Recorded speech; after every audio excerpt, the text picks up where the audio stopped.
It's 4 p.m. and the sun's already setting. Winter's basically here.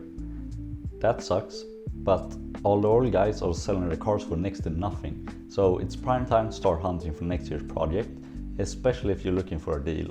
Sellers are motivated to avoid winter storage fees, or maybe they're just sick of their cars, and that's when we poor people can swoop in. Let's be clear about what we're after. First up, fun. We're not buying a daily driver or a practical commuter here, so I'm thinking something light. You don't need a lot of horses if you don't have that much weight. Horses will just make your insurance go up, and you can always get some horses that aren't on the insurance papers later. We want a sedan, coupe or hatchback because, well, they look nicer. We need something affordable. We're looking for something that you won't feel nervous about driving hard. You don't want the resale value to be in the back of your head when driving. Now, these criteria kind of narrow it down to cars from the late 90s to early 2000s, which is perfect because cars from this era are great and will probably go up in value. We've already seen it happen with 80s cars in the last years, plus you also get some luxuries like airbags. Okay, the first answer might sound very obvious. You just can't beat a Miata. And if you're in the US, you're extra lucky because prices over there are about half of what they are in Europe. Over here, finding a running NA can cost around 7 grand, but I found plenty of NAs on marketplace in the States for around 2.5. You already know the basics of the Miata, so I won't spend too much time on it, just know that it checks all the boxes. Lightweight, fun, cheap and reliable. If you're looking, keep an eye out for rust and leaks and look under the car. If there's cooling fins on the differential, it's probably a limited slip diff, and that's worth a lot. If it has a hardtop in the same color, that's also worth a lot. Onto a car that will be cheaper for Europeans than Americans. The Audi TT Gen 1. As you would expect from Audi, it's a very reasonable car with a fun edge. But if you're on the hunt, I'd recommend looking for a Quattro with a 1.8T engine. It's basically the same engine that is in the Audi A4 B5, which is bulletproof. It comes with a 6-speed manual and cranks out 225 horses, which is plenty of power to keep things interesting without breaking the bank. And the Quattro makes it suitable for year-round driving, so it's not the car you need to stash away in the winter. Plus, it's faster off the line, meaning you won't be as embarrassed to tell your mates about it. Yeah, it's still a hairdresser's car, but so was the Miata a couple years ago. They're priced very reasonably at around 4 grand here, and maybe 6 in the US. You might even get a Gen 2 for that price over here. But this might be a hot take. I don't think they look as good. The Quattro's Haldex system is worth keeping an eye on, as they are known to be expensive to fix if something goes wrong. And now that we're looking at broken German cars, I know that the E46 looks tempting. They look great, they're rear-wheel drive and they come in a lot of great configurations.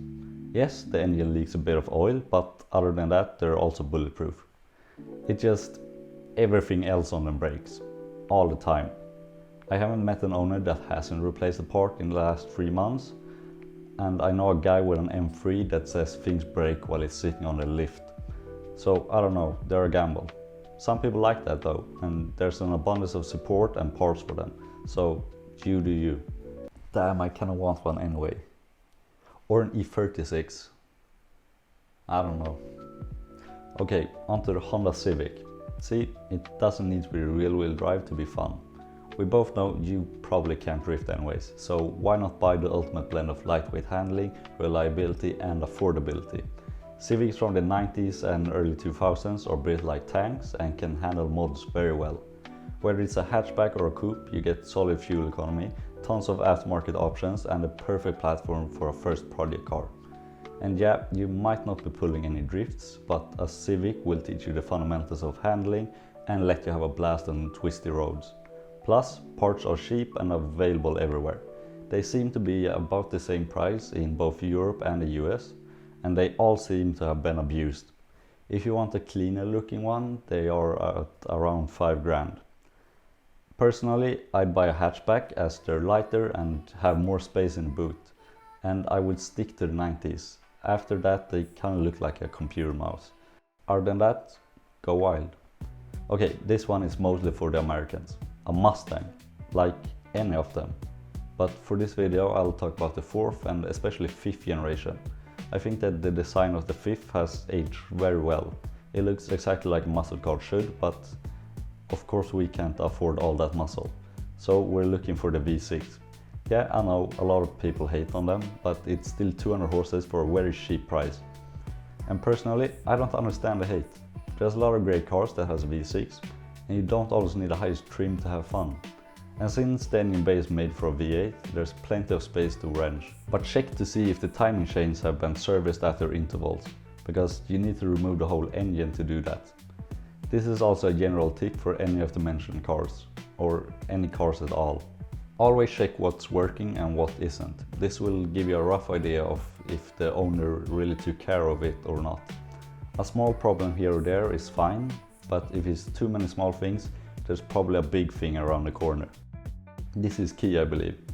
Ideally, you want an old guy with lots of money that doesn't know anything about cars, so that he always services them in a shop.